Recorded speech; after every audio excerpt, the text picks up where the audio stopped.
Hello guys, welcome to my YouTube channel. आज हम यहाँ पे फिर से बात करने वाले हैं किसकी, MT8 की। ठीक है, जो कि आपके डिफरेंशियल इक्वेशन है। यूनिट फर्स्ट के वीडियोस में ऑलरेडी 2 अपलोड कर चुकी हूँ। आज इस थर्ड वीडियो के अंदर हम डिस्कस करने वाले हैं solution of a differential equation. जैसे कि आप लोगों को यहाँ पे दिखाई दे रहा है। ठीक है, मैंने यहाँ पे सबसे पहले इसकी डेफिनेशन लिखी है कि डेफिनेशन क्या होती है, सॉल्यूशन कैसे निकाला जाता है। ठीक है, और एग्जाम्पल की हेल्प से हम इसको समझने की कोशिश करेंगे कि आखिरकार इसका वर्किंग रूल क्या होता है। ओके, तो चलो बिना टाइम वेस्ट किए हम इसे स्टार्ट करते हैं। आखिरकार ये कहता है हमसे, और इस वीडियो को देखने से पहले आप पहले वाली 2 वीडियोस ज़रूर देख लेना, क्योंकि उसमें मैंने चैप्टर की जितनी भी ब्रीफ डिस्क्रिप्शन हो सकती थी वो सारी की सारी दे रखी है। ठीक है, तो आपको ज़्यादा बेटर समझ आएगा ऑर्डिनरी डिफरेंशियल इक्वेशन क्या होता है, पार्शियल क्या होता है, टोटल क्या होता है। तो वो सारी चीज़ें मैंने आपको पहले वाली वीडियोज़ के अंदर बता रखी हैं, तो आप पहले उसे देख लो ताकि ज़्यादा अच्छे से आपको समझ आ जाए। और अगर आपको आती है तो आप इसे देख सकते हो। ओके, तो ना हम स्टार्ट करते हैं अब इसे। तो देखो यहाँ पे जैसे कि दिख रहा है, तो यहाँ पे हम बात करते हैं। अब जैसे कि यहाँ पे दिख रहा है, इसमें कहता है you have seen that the general ordinary differential equation of nth order as given by. ठीक है, देखो हम इस वाले ब्लॉक में, मैं आपको पहले ही बता चुकी हूँ कि जो हमारे पास ये ब्लॉक है, फर्स्ट ब्लॉक है, इसके अंदर हम सिर्फ और सिर्फ ऑर्डिनरी डिफरेंशियल इक्वेशन पढ़ने वाले हैं। ठीक है, आगे के ब्लॉक्स में हम पार्शियल और टोटल डिफरेंशियल इक्वेशन पढ़ेंगे। ठीक है, तो इसी वजह से यहाँ पे जो सॉल्यूशन पढ़ेंगे हम, जो मेथड पढ़ने वाले हैं, वो भी किसके लिए होगा, ऑर्डिनरी डिफरेंशियल इक्वेशन के लिए होगा। ठीक है, तो जैसे इसमें कह रहा है कि ये जो हमारे पास है ये क्या है, ऑर्डिनरी डिफरेंशियल इक्वेशन की एक फॉर्म दे रखी है, जनरल फॉर्म दे रखी है, ये इस तरीके से लिखा जाता है। अब आगे बात करते हैं हम, डेफिनेशन क्या कहती है ये हमसे, देख लो यहाँ पे ये इस तरीके से लिखा गया है।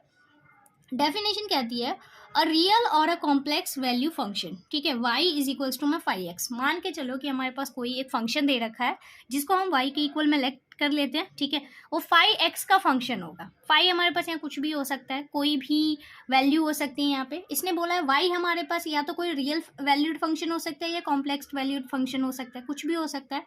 डिफाइन ऑन एन इंटरवल, और ये जो हमारे पास इक्वेशन है ये एक गिवन इंटरवल के ऊपर क्या होनी चाहिए, डिफाइन होनी चाहिए। वो इंटरवल हमारा आई है, आई लेट करके चल रहे हैं हम। ठीक है, इज कॉल्ड अ सॉल्यूशन, उसी को हम क्या कहेंगे, सॉल्यूशन कहेंगे। और an integral of a differential equation, तो हम उसे क्या कहेंगे, उसका इंटीग्रल कहेंगे या सॉल्यूशन कहेंगे उस डिफरेंशियल इक्वेशन के लिए। ठीक है, अभी हम एग्जाम्पल करेंगे ताकि आपको ज़्यादा अच्छे से समझ आ जाए। ठीक है, जैसे ये दे रखा है, if 5x is n times differential equation, if 5x जो होता है n टाइम्स होता है डिफरेंशिएबल। इफ कब होगा, जब हमारे पास x हो, 5x 5-x हो। ठीक है, ये इसी तरीके से डैश का मतलब तो आपको पता है, एक डैश लगेगा तो फर्स्ट ऑर्डर डेरिवेटिव, 2 लगेगा तो सेकंड ऑर्डर, थर्ड लगेगा तो थर्ड ऑर्डर। ठीक है, इसी तरीके से ये nth ऑर्डर डेरिवेटिव की बात कर रहा है। Satisfied this equation for all x इन, ठीक है, इस इंटरवल के अंदर। ठीक है, चाहे आप इसे कितनी बार भी डिफरेंशिएट कर लो, x जो है इस इंटरवल के अंदर रहेगा तो वो हमेशा ही क्या करेगा, सेटिस्फाइड करना चाहिए सारी इन डिफरेंशियल इक्वेशंस को। तो हम एक क्वेश्चन करते हैं। इस क्वेश्चन में यहाँ पे आपको दिख रहा होगा, ये क्वेश्चन कहता है show that for any constant c। इसने बोला है कि आपको क्या करना है, किसी भी एक कांस्टेंट c के लिए शो करना है the function y is equals to में c e की पावर x, जो ये हमारा गिवन फंक्शन है। ठीक है, x बिलोंग्स टू r। अब आपको दिख रहा है यहाँ पे जो गिवन इंटरवल है वो क्या है, r है। r का मतलब रियल नंबर्स है। x हम यहाँ पे कुछ भी डाल सकते हैं, टोटल जितने भी रियल नंबर्स होते हैं वो सब के सब हमारे डोमेन हो जाएंगे as a solution of this given. ठीक है, ये क्या है, इसका, इस पूरे का सॉल्यूशन है ये चीज़ हमें प्रूफ करनी है कि किसी भी कांस्टेंट c के लिए इसका जो है, इस डिफरेंशियल इक्वेशन का ये क्या होना चाहिए, सॉल्यूशन होना चाहिए। ठीक है, तो चलो देखते हैं हम इसे कैसे प्रूफ कर सकते हैं। तो इसका सॉल्यूशन किस तरीके से हो जाएगा, सॉल्यूशन लिख लेते हैं हम इसका यहाँ पे। ओके, तो हम यहाँ पे लिखेंगे सबसे पहले हेयर, पहले हम इसका इंटरवल मेंशन कर लेते हैं कि इंटरवल क्या है इसका। Here I is R itself, है ना, जो इसका इंटरवल है वो क्या है आपका, आर जो है वो खुद ही है। ठीक है, यहाँ पे जगह नहीं है इस वजह से ये राइटिंग गंदी आ रही है। आई होप आपको क्लियर दिख रहा होगा और समझ आ रहा होगा। For any x belongs to r। ठीक है, किसी भी x के लिए r जो है वो क्या हो जाएगा, आपके पास यहाँ पे इंटरवल हो जाएगा। आप यहाँ से x की वैल्यू कुछ भी रख सकते हो, r कोई भी हो सकता है। ठीक है, तो यहाँ पे ये हमसे कहता है, जब इंटरवल हमने लिख दिया, क्योंकि इंटरवल मेन होता है आपका, ठीक है, इंटरवल के अंदर अगर एक्स की वैल्यू सारी की सारी सेटिस्फाइड हो जाती है तो उस कंडीशन पे ये सॉल्यूशन होगा, नहीं होती तो फिर नहीं होगा। चलो फिर अब हम इसका जो y दे रखा है हमें, इसका डिफ्रेंशिएशन कर लेते हैं। तो डिफ्रेंशिएशन क्या आ जाएगा इसका, हम इसको लिखेंगे dy बाय dx इसका, ठीक है, और ये क्या लिखा जाएगा, अब आप इसका डिफ्रेंशिएशन करो तो इसके डिफ्रेंशिएशन को हम कैसे लिखेंगे, d ऑफ dx, y की वैल्यू कितनी है, c e की पावर x दे रखी है। जैसे ही आप इसका डिफ्रेंशिएशन करते हो ये क्या हो जाएगा, c हमारा कांस्टेंट है, ये बाहर निकल जाएगा, ठीक है, और फिर हम यहाँ पे क्या लिखेंगे, d ऑफ dx e की पावर x, इसका हमें डिफ्रेंशिएशन करना है तो क्या आएगा, c e की पावर x ही आ जाएगा बेसिकली, क्योंकि e की पावर x का जो डिफ्रेंशिएशन होता है वो e की पावर x ही होता है। और ये किसके इक्वल है आपका, ये y के इक्वल है ना। तो हम यहाँ पे बेसिकली यहाँ पे लिख देती हूँ मैं, यहाँ पे क्या है कि dy बाई dx जो है वो किसके इक्वल आ रहा है, y के इक्वल आ रहा है। तो इसका मतलब हमें दिख गया कि ये जो गिवन हमारे पास वैल्यू थी ये क्या है, इस वाले का सॉल्यूशन है, क्योंकि y जो है वो क्या है, इसको इस वाली इक्वेशन को पूरी तरीके से सेटिस्फाइड कर रहा है ना, इस पूरी इक्वेशन को, गिवन इक्वेशन को पूरी तरीके से सेटिस्फाइड कर रहा है। आपने y की वैल्यू का जब डिफरेंशिएशन किया तो वो वापस किसके इक्वल आ गया, इस गिवन सॉल्यूशन के इक्वल आ गया, इस गिवन इक्वेशन के इक्वल आ गया, ठीक है। तो इससे पता चलता है कि ये क्या है, हमारा सॉल्यूशन है, इसका y सेटिस्फाइड कर रहा है, ठीक है। हमेशा ध्यान रखना कैसे करना होता है, ये आपको फंक्शन दिया जाएगा, सॉरी ये सॉल्यूशन सेटिस्फाइड करने के लिए कहेगा, तो उस कंडीशन पे आपको सॉल्यूशन का डिफरेंशिएशन करना है। डिफरेंशिएशन करके आपको देखना है क्या ये इसके इक्वल आता है या नहीं आता। इंटरवल के अंदर x की सारी वैल्यू सेटिस्फाइड होनी चाहिए, अगर वो होती है तो सही है, नहीं होती तो गलत हो जाएगा, ठीक है। ये ध्यान रखना जरूर इस चीज़ का। चलो फिर हम नेक्स्ट क्वेश्चन करते हैं ताकि आपको ज़्यादा अच्छे से समझ आ जाए। यहाँ पे नेक्स्ट क्वेश्चन कहता है, show that for any real constant, ठीक है। यहाँ पे क्या दे रखे हैं, ए और बी हमारे एज अ कांस्टेंट की तरह ट्रीट हो रहे हैं, ठीक है। द फंक्शंस, हमारे पास यहाँ फंक्शंस दे रखे हैं, y x is equals to में ए कॉस 2x है, and z x is equals to में आपका कितना दे रखा है, बी साइन 2x दे रखा है। आर सॉल्यूशंस ऑफ द, इस गिवन इक्वेशन के क्या है, ये सॉल्यूशन है, ठीक है। तो कैसे करेंगे हम, सबसे पहले y के लिए निकाल लेते हैं, आप चाहो तो x के लिए निकाल लो, दो अलग अलग टाइप का सॉल्यूशंस है, तो आपको अलग अलग इन दोनों का करके दिखाना होगा, ठीक है। तो मैं एक काम करती हूँ, मैं पहले y का निकालती हूँ, ठीक है। तो y का निकालेंगे तो हम कैसे लिखेंगे, यहाँ पे सॉल्यूशन लिख लेते हैं, ठीक है। तो यहाँ पे हम लिख लेते हैं, we will first show that y x, है ना, वाई एक्स के लिए शो कर रहे हैं, आप जेड एक्स के लिए शो करोगे तो यहाँ जेड एक्स लिख लेना, ठीक है। क्या आएगा, एक्स बिलोंग्स टू आर, यहाँ पे दे रखा है इसने कि वाई के लिए चेक करो या फिर आप एक्स के लिए चेक करो, सॉरी आपको दिख रहा है वाई भी हमारा एक्स का फंक्शन है, जेड भी हमारा एक्स का फंक्शन है, तो इस वजह से एक्स जो है वो रियल नंबर्स के लिए बिलोंग कर रहा है, दोनों ही में ही एक्स है। तो इस कंडीशन पे इसकी जो वैल्यू होगी, इसके लिए भी हमारे पास जो वो होगा, क्या कहते हैं उसे, इंटरवल होगा, वो भी क्या हो जाएगा, आर ही होगा, और इसके लिए भी आर ही होगा, क्योंकि एक्स दोनों में ही है ना, तो दोनों ही एक्स के फंक्शन है, तो आर हो जाएगा, ठीक है। Is a solution of equation, ठीक है, ये जो गिवन इक्वेशन है उसके सॉल्यूशन है, हम यहाँ पे मान के चल रहे हैं, ठीक है। तो चलो अब देखते हैं हम इसको कैसे चेक करेंगे। सबसे पहले तो यहाँ पे निकाल लेते हैं हम, फर्स्ट इसका डिफरेंशिएशन कर लेते हैं। तो डिफरेंशिएशन क्या हो जाएगा, d y by d x, ठीक है। क्या आएगा आपके पास, डी ऑफ डी एक्स किसका निकालना है हमें, ए कॉस 2x, ठीक है, इसका करना है।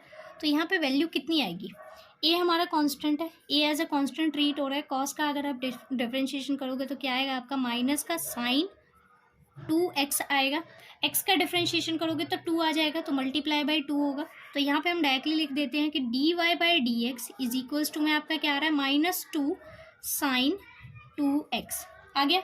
लेकिन आपको दिख रहा है यहाँ इक्वेशन में हमें डबल डिफरेंशिएशन करके दिखाना है, तो अब हम यहाँ पे डबल डिफरेंशिएशन कर लेते हैं। किस तरीके से करेंगे, तो सेकंड ऑर्डर डेरिवेटिव करो आप इसका, जब भी आप इसका सेकंड ऑर्डर डेरिवेटिव करोगे तो जो आपका ये फर्स्ट ऑर्डर डेरिवेशन हुआ है इसी को बस आपको एक बार दोबारा कर देना है। तो इसको दोबारा से डिफरेंशिएट करोगे तो ये क्या हो जाएगा, इसको लिख लेते हैं D square D x square, किसके लिए, -2 साइन एक्स हो गया है अब ये। तो इसको करोगे तो ये क्या हो जाएगा आपका, ये हो जाएगा आपका बेसिकली इसको सॉल्व करो तो ये क्या आएगा आपका, सॉरी यहाँ 2x था, है ना।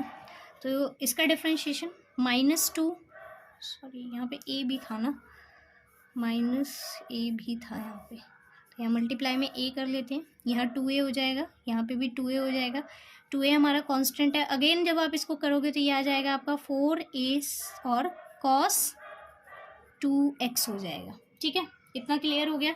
तो यहाँ पे आपको दिख रहा है कि इसको हम डायरेक्टली क्या लिख सकते हैं, d² dx square is equals to में, यहाँ पे आपको दिख रहा है कि अगर मैं इसको निकाल दूँ यहाँ से, आपको दिखेगा कि y की वैल्यू हमारे पास कितनी थी। तो y की वैल्यू यहाँ देख लो a cos 2x है ना।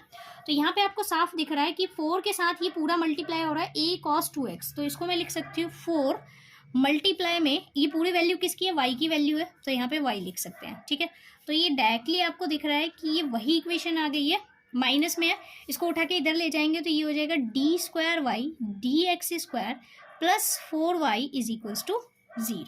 आ गया। देखो ध्यान से, जिस इक्वेशन को हमें प्रूफ करना था हम इसके सॉल्यूशन से उसी इक्वेशन को प्रूफ सेटिस्फाइड कर दिया हमने। तो यहाँ पे ये दिख रहा है कि ये सेटिस्फाइड हो गया। तो y जो है वो तो इसका सॉल्यूशन है। अब z के लिए भी चेक कर लेते हैं एक बार। z के लिए हम कैसे चेक करेंगे, तो यहाँ पे लिख लेंगे हम, अगेन वही लिख लोगे आप। हमें क्या करना है, शो दैट करना है कि z ऑफ x जो है वो इसका सॉल्यूशन है ना। और जहाँ पे x जो है वो किससे बिलोंग करेगा, आपका r से बिलोंग करेगा। ठीक है, is a solution of given equation. ठीक है, इक्वेशन। तो अब हम इसको कैसे लिखेंगे, अगेन आपको वही काम करना है। सबसे पहले z का डिफरेंशिएशन निकालेंगे तो dz/dx हो जाएगा।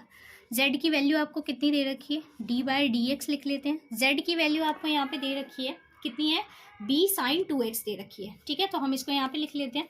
यहाँ पे लिखेंगे b sin 2x।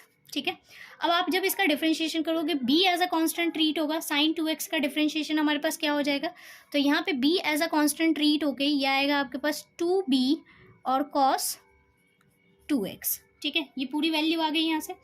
नेक्स्ट उसके बाद अब हम इसका डबल डिफरेंशिएशन निकालते हैं। तो जैसे ही आप इसका डबल डिफरेंशिएशन निकालोगे, इसको एक और बार डिफरेंशिएट करो तो ये क्या हो जाएगा आपके पास, 2b cos 2x है ना। cos 2x का डिफरेंशिएशन माइनस का होता है और ये हो जाएगा आपका -4b sin 2x हो गया। अब आपको पता है कि b sin 2x जो है वो किसकी वैल्यू थी, z की वैल्यू थी, है ना। आप चाहो तो ऊपर जाके चेक कर लेना। b sin 2x हमारे पास z की वैल्यू थी, तो इस वजह से हम इसको लिख सकते हैं कि d, इसका डबल डिफरेंशिएशन माइनस में 4 और ये किसके इक्वल आ गया, आपका z के इक्वल आ गया। इसको उठा के अगेन इधर ले आओ तो d² अपॉन में dx² plus 4z is equals to 0।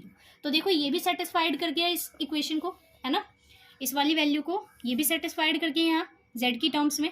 तो इससे हमें पता चल गया कि ये जितने भी हमारे पास यहाँ पे ये जो सॉल्यूशन दे रखे हैं ये क्या कर रहे हैं, इसको सेटिस्फाइड कर रहे हैं इसके इंटरवल के अंदर। ठीक है, अब हम क्या, नेक्स्ट क्वेश्चन है जैसे हमारे पास, वो कहता है verify that y is equals to में 1/x ln y plus c is the solution of the equation dy/dx is equals to y² 1 - xy for every value of the constant c। ठीक है, कोई भी वैल्यू कांस्टेंट c के लिए हमें ये चीज़ prove करनी है कि ये क्या है, इस डिफरेंशियल इक्वेशन का सॉल्यूशन है। ठीक है, तो कैसे शो करेंगे हम इसे, हम यहाँ पे सॉल्यूशन लिख लेते हैं। ठीक है, सबसे पहले आपको यहाँ ये लिखना होगा। तो यहाँ पे ये क्या दे रखा है, y इज इक्वल्स टू में 1/x, ये हमारा सॉल्यूशन है ln y प्लस c। ठीक है, इसको हम सिंप्लीफाई कर लेते हैं। तो इसको हम इस तरीके से यहाँ मल्टीप्लाई कर देंगे तो ये क्या हो जाएगा, xy इज इक्वल्स टू में हो जाएगा ln y प्लस c हो जाएगा।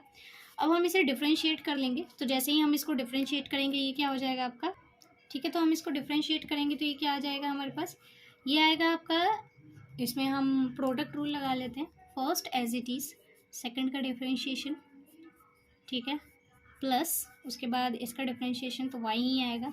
ln का डिफरेंशिएशन 1/y और y का डिफरेंशिएशन क्या होता है, dy/dx प्लस में कांस्टेंट है तो 0 हो गया। ठीक है, अब dy/dx वालों को एक तरफ कर लेते हैं। तो जैसे ही आप इसको उठा के, ये प्लस में है तो इसको छोड़ देते हैं, इनको उठा के एक साथ कर लेते हैं। तो मैं इसको उठा के बेसिकली इधर रख रही हूँ, इसको अपनी जगह पे ही। तो यहाँ पे हम इक्वल्स टू में y लगा लेते हैं। इसके साथ इसको रख रहे हैं तो यहाँ पे क्या हो जाएगा, ये आ जाएगा d y by d x, ये था 1/y माइनस में यहाँ पे आ जाएगा x dy by d x. ठीक है, समझ आ गया आपको? मैंने इसको यहीं छोड़ दिया, इसको उठा के उधर रख दिया है बस। ठीक है, तो यहाँ पे क्या हो जाएगा, d y by d x आप यहाँ से कॉमन ले लो। जैसे ही आप कॉमन लेते हो यहाँ बचेगा 1/y और यहाँ पे x बच जाएगा इज इक्वल्स टू में आपका y दे रखा है। ओके, तो हम इसको सिंप्लीफाई कर लेते हैं तो ये आएगा d y by d x. ठीक है, इसको सॉल्व करोगे तो ये आपका बन जाएगा y एलसीएम के तौर पे आ जाएगा और 1 माइनस में xy हो जाएगा इज इक्वल्स टू में y हो जाएगा, ये क्रॉस मल्टीप्लाई कर लो तो ये आ जाएगा आपका क्या, ये आएगा फिर d y by d x is equals to में ये हो जाएगा वाई स्क्वायर 1 माइनस में एक्स वाई हो जाएगा। ओके, तो ये देखो यही आया हमारे पास सॉल्यूशन लास्ट में सॉल्व होके, और ये देखो यही थी हमारे पास इक्वेशन, है ना। तो इसका मतलब क्या है कि ये जो हमारे पास गिवन सॉल्यूशन है ये क्या करता है, सेटिस्फाइड करता है इस डिफरेंशियल इक्वेशन को। ठीक है, अब नेक्स्ट टॉपिक देखते हैं हम। अपना नेक्स्ट टॉपिक क्या है, आप ऐसे ही ज़्यादा से ज़्यादा क्वेश्चंस प्रैक्टिस करना ताकि आपको ज़्यादा अच्छे से समझ आ सके। जो भी आपको क्वेश्चन नहीं आते, कोई डाउट होता है तो आप मुझे कमेंट करके ज़रूर बताना, मैं कोशिश करूँगी कि आपकी हेल्प कर सकूँ। ओके, जैसे कि आपको यहाँ पे एक क्वेश्चन दिख रहा है, इसमें कहता है verify that y is equals to में e की power 2x and y is equals to में e की power x are both solutions of the second order equation. ठीक है, ये दोनों के दोनों क्या है, सॉल्यूशन है इस सेकंड ऑर्डर डिफरेंशियल इक्वेशन के। ठीक है, आपको क्या करना है, ये चीज़ वेरीफाई करके बतानी है। ये क्वेश्चन मैं आपके लिए छोड़ के जा रही हूँ। ठीक है, आप इसको करना और मुझे कमेंट करके बताना कि आपसे ये क्वेश्चन हुआ या नहीं हुआ। ओके, आप ये बता देना बस मुझे। ओके, फिर आइए देख लेंगे हम।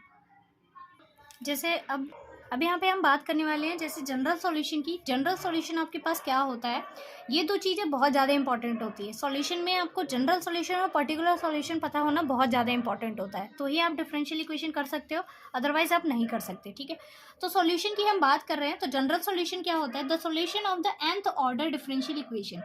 जो हमारे पास एक nth ऑर्डर डिफरेंशियल इक्वेशन होता है उसके अंदर जो कांस्टेंट होते हैं, n आर्बिट्री कांस्टेंट हो सकते हैं। जितने नंबर ऑफ ऑर्डर का डिफरेंशियल होगा इक्वेशन होगी उतने ही आपके पास नंबर ऑफ आर्बिट्रेरी कांस्टेंट होते हैं। ठीक है, ये चीज़ याद रखना जरूर। अगर nth ऑर्डर का डिफरेंशियल इक्वेशन है तो उसके अंदर n number of arbitrary constant होंगे। ठीक है, और उन्हीं को हम क्या कहेंगे, जनरल सॉल्यूशन कहेंगे। फॉर एग्जांपल के तौर पे जैसे y इज इक्वल्स टू में a cos 2x है प्लस b sin 2x है। यहाँ पे a और b हमारे पास क्या है, दो आर्बिट्ररी कांस्टेंट है। ठीक है, और ये हमारे पास क्या है, एक जनरल सॉल्यूशन है किसका, इस गिवन डिफरेंशियल इक्वेशन का। ठीक है, आप चाहे तो इसे सॉल्व करके देख लो, आपको पता चल जाएगा कि ये क्या कर रहा है, ये जो सॉल्यूशन होगा ये इस इक्वेशन को सेटिस्फाइड करेगा। ठीक है, तो इससे हम कह सकते हैं कि ये जो हमारे पास सॉल्यूशन है कैसा सॉल्यूशन है, एक जनरल सॉल्यूशन है, क्योंकि इसके अंदर दो आर्बिट्ररी कांस्टेंट है a और b, इसको इंट्रोड्यूस करवाया गया है। और किस जनरल सॉल्यूशन, किस डिफरेंशियल इक्वेशन के जनरल सॉल्यूशन है, इसके। तो यहाँ पे आपको एक चीज़ मैंने और बताई थी कि nth ऑर्डर का होगा, जितने भी ऑर्डर का होगा उतने ही आपके पास क्या होंगे, आर्बिट्ररी कांस्टेंट होंगे। यहाँ पे आपको दिख रहा है दो ऑर्डर का है, सेकंड ऑर्डर का है, तो इस वजह से यहाँ पे कितने आर्बिट्ररी कांस्टेंट है, हमारे पास दो आर्बिट्ररी कांस्टेंट इंट्रोड्यूस किए गए हैं। ठीक है, अब हम पर्टिकुलर सॉल्यूशन की बात कर लेते हैं। तो पर्टिकुलर सॉल्यूशन होता क्या है, पर्टिकुलर सॉल्यूशन कहता है कि जब भी आप क्या कर लेते हो, जनरल सॉल्यूशन ऑब्टेन कर लेते हो और उसके अंदर जितने भी आर्बिट्ररी कांस्टेंट होते हैं उनकी वैल्यूज़ को फाइंड कर लेते हो, उनकी पर्टिकुलर वैल्यूज़ निकाल के उसके अंदर सब्स्टिट्यूट कर देते हो जनरल सॉल्यूशन में, तो वही आपका क्या बन जाता है, पर्टिकुलर सॉल्यूशन बन जाता है। जैसे अभी हमने बात की थी ऊपर, हमारे पास जो एक जनरल सॉल्यूशन था वो कौन सा था, y इज इक्वल्स टू में a cos 2x plus b sin 2x था। ठीक है, इस गिवन डिफरेंशियल इक्वेशन का। ठीक है, जब हम क्या करेंगे, a और b की वैल्यू किसी तरीके से फाइंड करके इस इक्वेशन के अंदर पुटअप कर देते हैं। ठीक है, जैसे मान लो यहाँ पे हमने a की वैल्यू 2 रखी है, सॉरी a की वैल्यू यहाँ पे 1 है और b की वैल्यू 2 है। यहाँ पे आपको दिख रहा है b sin 2x था, उसको 2 sin 2x लिख दिया गया है, और a cos 2x था तो यहाँ पे 1 cos 2x लिखा गया है, जिससे हमें पता चल रहा है पर्टिकुलर सॉल्यूशन के लिए हमने a की वैल्यू 1 रखी है और b की वैल्यू 2 रखी है। तो जब भी आप किसी भी सॉल्यूशन के अंदर आर्बिट्ररी जितने भी कांस्टेंट होंगे उनकी वैल्यूज निकाल के पुटअप कर देते हो तो वही क्या बन जाता है, हमारा पर्टिकुलर सॉल्यूशन बन जाता है। आई होप आपको इतनी बात क्लियर हो गई होगी। ठीक है, अब हम कुछ क्वेश्चन करेंगे जिनकी हेल्प से आपको ज़्यादा अच्छे से ये समझ आ जाएगा। ओके, अब हम सिंगुलर सॉल्यूशन की बात करते हैं। एक ऐसा सॉल्यूशन, ठीक है, जिसके अंदर आप आर्बिट्ररी कॉन्स्टेंट्स की वैल्यूज़ को असाइन नहीं कर पाते हो, ठीक है, अपनी हेल्प से। जैसे यहाँ पे आपको दिख रहा है, यहाँ पे हमने ए की वैल्यू 1 ले ली थी तो बी की वैल्यू हमें 2 मिल जाएगी, ठीक है। किसी एक की वैल्यू को लेट करो तो सेकंड की वैल्यू मिल जाती है।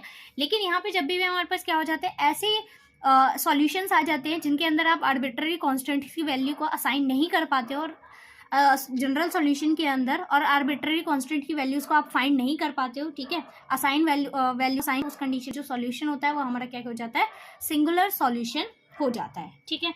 एग्जाम्पल की बात कर लेते हैं। जैसे यहाँ पे एग्जाम्पल दे रखा है y square is equals to में आपको दिख रहा है ये डबल ऑर्डर डेरिवेटिव है आपका, ठीक है। सेकेंड ऑर्डर डेरिवेटिव की स्क्वायर कर रखी है minus x y dash plus y is equals to में 0 है।